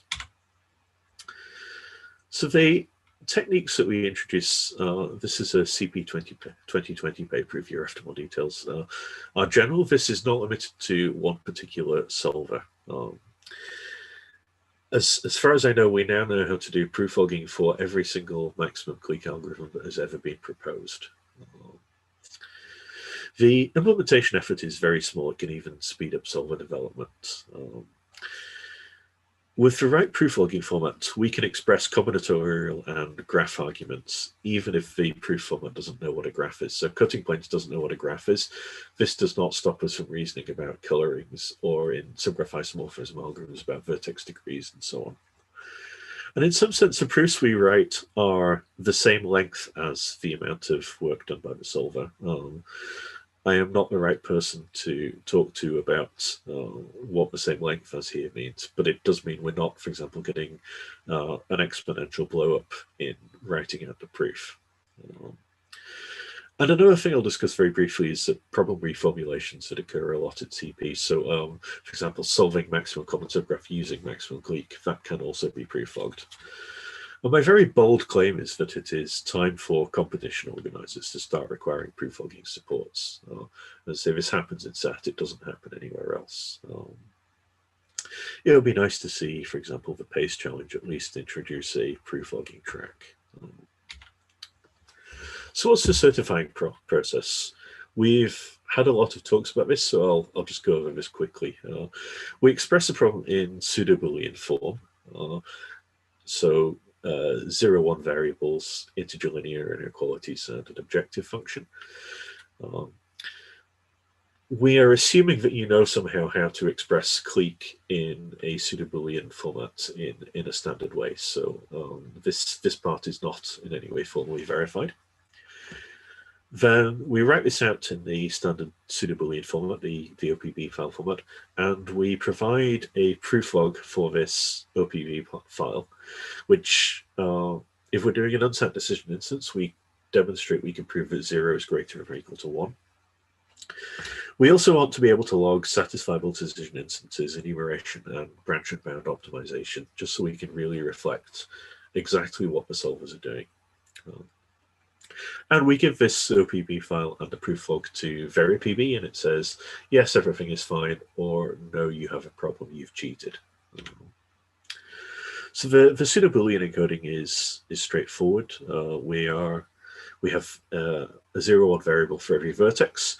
We're looking to minimize the negations, so we're looking to maximize the number of vertices that we select. And for every non-edge, we say that you can't set both variables to 1. Just very briefly, this is what a search tree looks like for a clique solver of this algorithm. I'll not go over this, but we're branching at the top level on vertices, say 12, 11, then 8. Then at the second level, we're branching on vertex 7, so we have 7 and 12, and we know that only vertices 6 and 9 are left, and we find an incumbent and so on. And a proof describing the search tree in the VariPB format looks something like this. So we have a header. We start off with this F command that says, okay, read in the VOPB model. The O line says, I have found a new incumbent. We do this twice. We have one here. So, okay, I have found that X7, X9, X12 is a clique. And I found that X1, X2, X5, X8 is a clique. And then every time we backtrack in the Clique solver, we output one of these reverse unit propagation steps. So this is saying, I am backtracking from having branched on X12 and X7. I am backtracking from having branched on X12. I am backtracking from having branched on X11, X10, then on just X11, then on X8, X5, X8, and finally I am backtracking from the top level, and I am claiming that this is a complete proof. So this uses something called reverse unit propagation. This effectively, we take a constraint, we negate that constraint, we add it to the model, and we assert that this unit propagates to unsatisfiable. So this tells us, okay, obviously it is safe to learn this new constraint. This is really nice for solver authors because, for example, we don't have to justify adjacency reasoning. We only need to output backtracks. We don't need to say, hey, I branched on vertex 6, therefore vertex 7 cannot be included in the clique and so on. We don't need to do any of that. The problem is the bound function. So remember I said we can use coloring. Color classes describe at most one constraint in pseudo-Boolean terms, but this does not follow from reverse unit propagation. So we need to provide the proof verifier some assistance here. Cutting points proofs, again, I'll be quick on this since there have been plenty of talks on this already. We can add constraints, we can multiply constraints, we can divide constraints. And it turns out once you can do this, you can manually recover at most one constraint for any color class in space proportional to the number of constraints that describe that color class. So again, this is a very efficient process. What this looks like in practice inside of Preflog. So here, star means comment. We're trying to derive an at most one constraint. P, if you've seen Stefan's talks, you'll know this is reverse Polish notation. We add together some constraints. The text I've written in pink would just be numbers. I'm just using text labels to make this easier to read. We add some things, we multiply some things, we divide some things. And we end up recovering the at most one constraint. I'll not go into detail of how this works, but the important thing here is, for example, here we have 3 color classes, 9 vertices, and the amount of space needed, in some sense, only uses it only uses a number of non-edge constraints involved in these color classes, and it uses each non-edge constraint at most once. So this is a compact proof. So we have this implemented inside the Glasgow subgraph solver. 59 of the 80 DMX instances can be solved in under 1,000 seconds, just using the solver out of the box. For 57 of these 59 instances, we can produce proof logs. The other 2 reached a terabyte of disk space, which is all I have at the moment. The mean slowdown from Preflogging is a factor of 80. This is an awful lot higher than we see in SAT solvers. The difficulty is a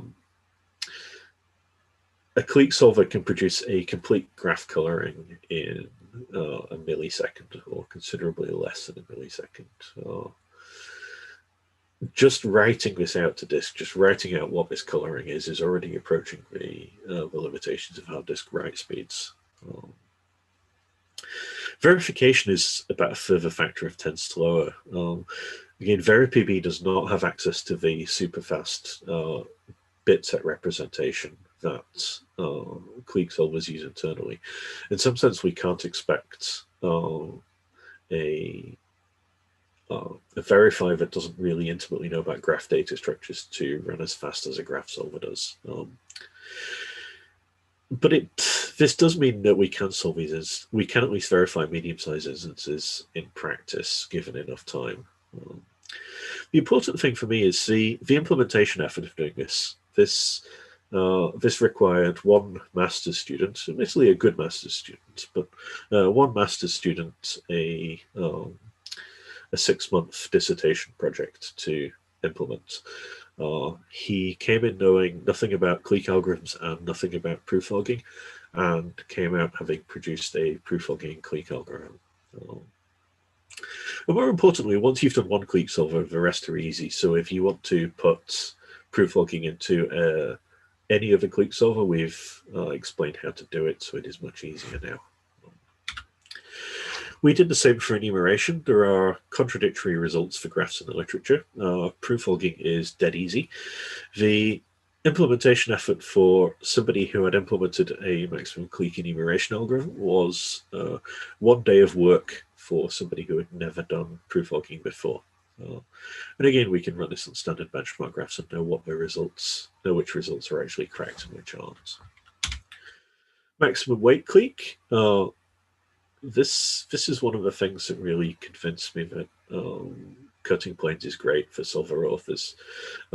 It turns out that everything we know for unweighted clique is exactly the same, and if you want to generate weighted clique bounds, all you need to do is multiply by the weight of a color class. This took a PhD student 1 afternoon to implement after he'd seen a 20-minute talk I gave on how to do it for clique algorithms. This is from never having done preflogging before. Maximum common subgraph via clique. I'll skip the details, but we can encode the reduction from maximum common subgraph to clique using cutting planes. So you can feed in a maximum common subgraph problem expressed using a pseudo-Boolean model of a maximum common subgraph problem that talks about partial mappings. Just using cutting planes, we can derive everything you need to turn this into a clique model. You can run the clique solver with preflogging without it knowing that it is working on a maximum common subgraph problem. Produce a valid cutting planes proof of the clique problem, and everything just works.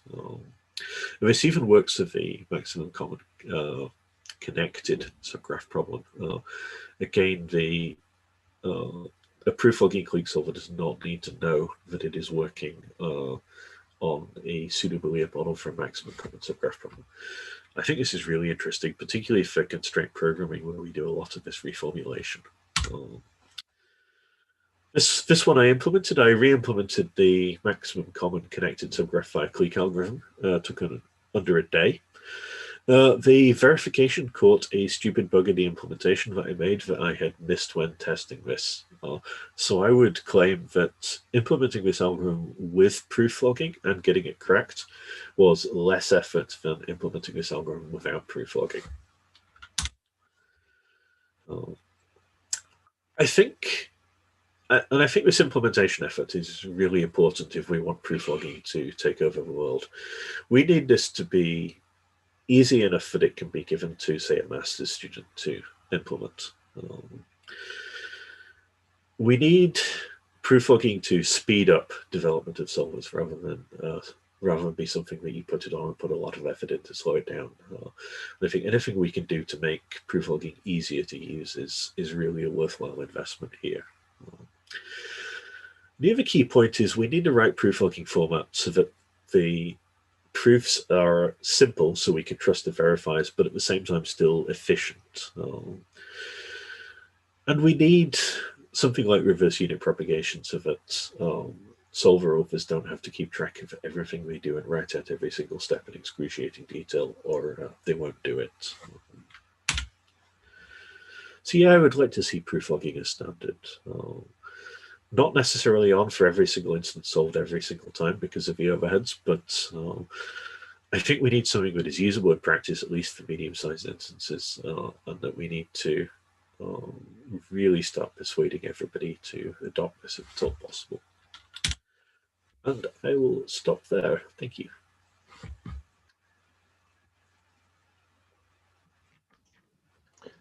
Thank you, Ciaran.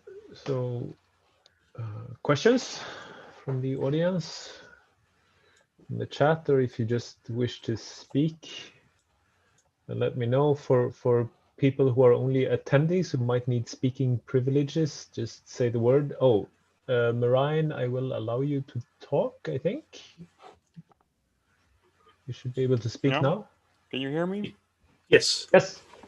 Good, great. Thanks for the wonderful talk. I really liked it. So I also really like how you try to understand things and these great plots. But let me have a few questions regarding the proof logging. So yeah. I was just wondering how much, so for example, did you also try with, for example, binary formats? Because when I saw that you have 1 terabyte proofs, right, that would kind of suggest that a binary format might be quite useful for the things you're doing. Yeah, so I suspect that through a combination of binary formats, not using the C++ standard library, etc., to output things, we might be able to get a factor of 10 performance improvement out of this. The back of the envelope calculation. The difficulty being it would be a lot more source code. I think this is, so I think binary, some form of heavily optimized binary proof will be important for pushing preflogging to be used on these really big instances. The difficulty is I'm also trying to convince people that this is something easy enough that they can make their students do it. So this is, I think, the level we need for world domination. So I think that it is possible also if you look at SUT for the binary format. Sometimes you write just a 20-line procedure that kind of converts everything from ASCII to binary, and then you do the same thing in your checker. I don't think it does really need, so, and those 20 lines you can just reuse in every solver, right? It's just a single. So I think there might not be too much overhead. Yeah, I mean, it's definitely worth looking at. I definitely think long term, figuring out the bottleneck would be really interesting.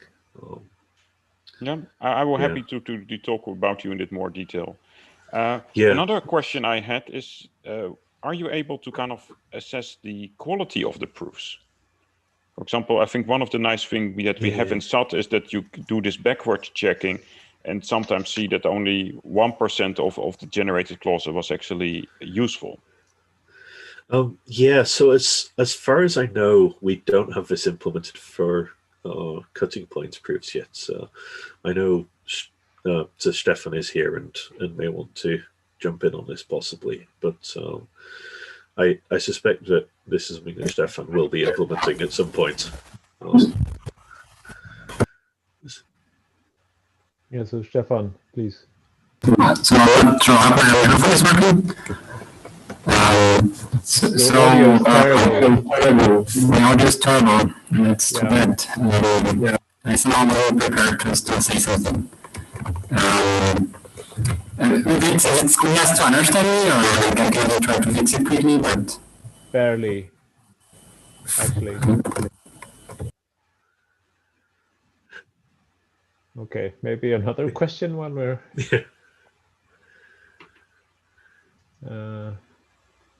I mean, I think in principle it's not you can still look at the proof and like do exactly the same kind of trimming.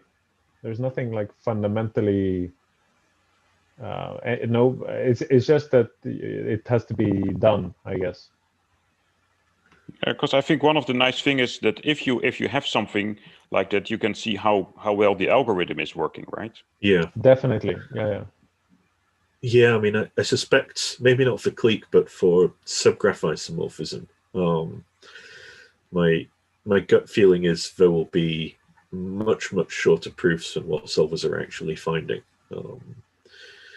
And hopefully these proofs will be almost structural. They'll be saying, this particular shape can only occur in these two places, and then it'll be very easy to see that this very quickly leads to an unsat proof. I mean, I would definitely be interested in seeing what we can get out of these proofs beyond just saying yes, the solver is correct. No, cool. Try again. Can you hear me? Oh yeah, I can hear you. It's much better. Much better, yeah.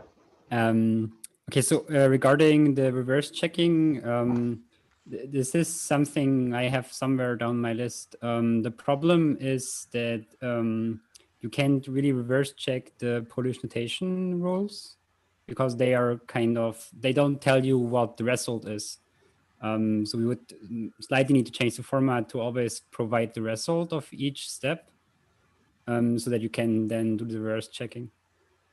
And regarding binary formats, I think is also like a very interesting point to look into. And I would really like to understand like how much this can gain you. I guess alternatively, one could also try to compress the proofs on the fly from the text format. I'm not sure how like this would take in terms of time or how much this saves, but I guess there's a lot of things that we could do there. Yeah, I did actually implement on the fly compression, but I made the mistake of using the boost bzip2 stream, which turns out to be sufficiently slow that everything you get back from I/O you lose just because it is really not an efficient implementation. Yeah, you should use some very lightweight thing. Yeah. So there's a question, two questions in the chat. So from Massimo is asking, proof-logging may allow unsound heuristics that may work well sometimes. Has it ever been tried? So I guess what you're suggesting is do something unsound and then check whether you actually produced a valid proof. And if you had, then you don't need to go any further. I think the tricky thing from incorporating this inside a solver would be the graph solvers, for example, don't know anything about cutting planes. All they're doing is following a template to dump out proofs, so they know that, okay, when you backtrack, you output this. When you do a coloring, you do this. When you do this kind of reasoning, you do this.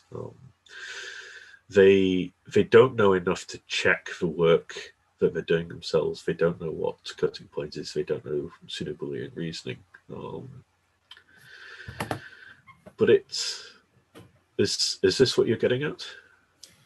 Well, I'm sort of, because I think that maybe in your algorithm you can have an unsound heuristic that maybe inside the solver you may think or you may somehow deduce that end up doing the correct computation.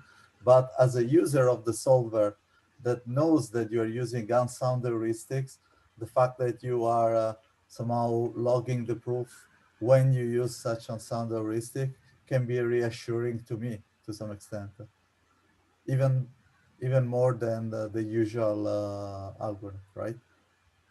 Does it make sense? I'm not sure. I would maybe say that I think the problem might be in the opposite direction, right? I mean, the proof logging would rather like the example that Ciaran had, that you would detect like errors that you never see because your solver is taking some subtle shortcut, which like doesn't actually affect the final result. So it's okay, except that when you switch proof logging on, then this subtle shortcut is like all over the place and the proof checker just vomits on your proof, although the end result is correct. Yeah, so for example, for one of the buggy Clique solvers, you would see errors so for an error for it to produce a wrong answer, the condition is something like you have to have a single unique maximum clique that has to include the rightmost vertex that it branches on at a particular stage in the search. There's an off by one error in a for loop. That is the only way it will output a wrong answer.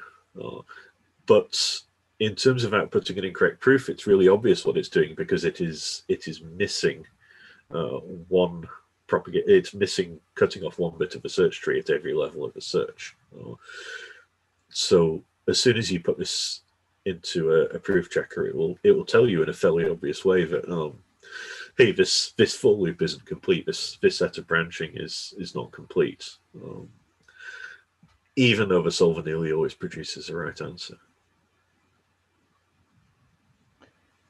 Armin is asking, do you have certified proof checkers?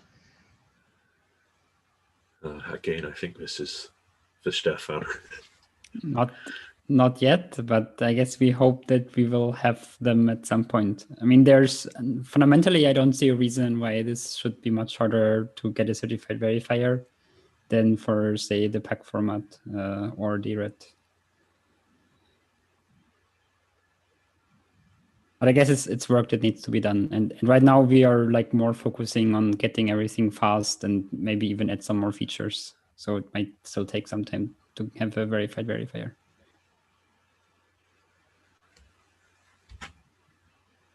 Yeah, I mean, I think the main thing here is the quest for world domination. Number one on the list is making this easy for solver authors. And number two is making it perform well enough that it's usable in practice on medium-sized instances. I think even an uncertified proof checker is so much better than anything we have currently that it's going to catch 99% of the solver bugs.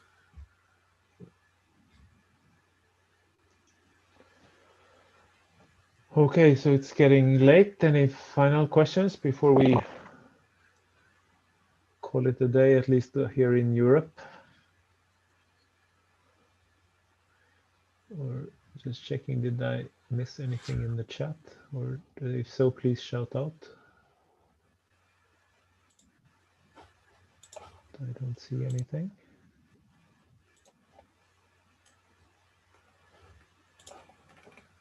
So then I think that we will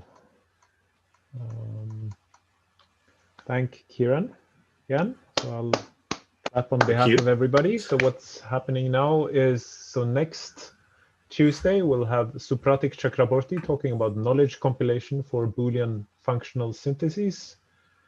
And then in the 2 weeks after that, we're going even further beyond SAT into, so on March 30th, Ambros Gleixner is going to talk about mixed integer programming solving, exact MIP solving. And then on April 6th, Torsten Schaub is giving us a tutorial on answer set programming. And I think the rest of the schedule would be also on the Simon's web pages. But this is what we have for today. Thanks again, Ciaran. Thanks everybody for attending.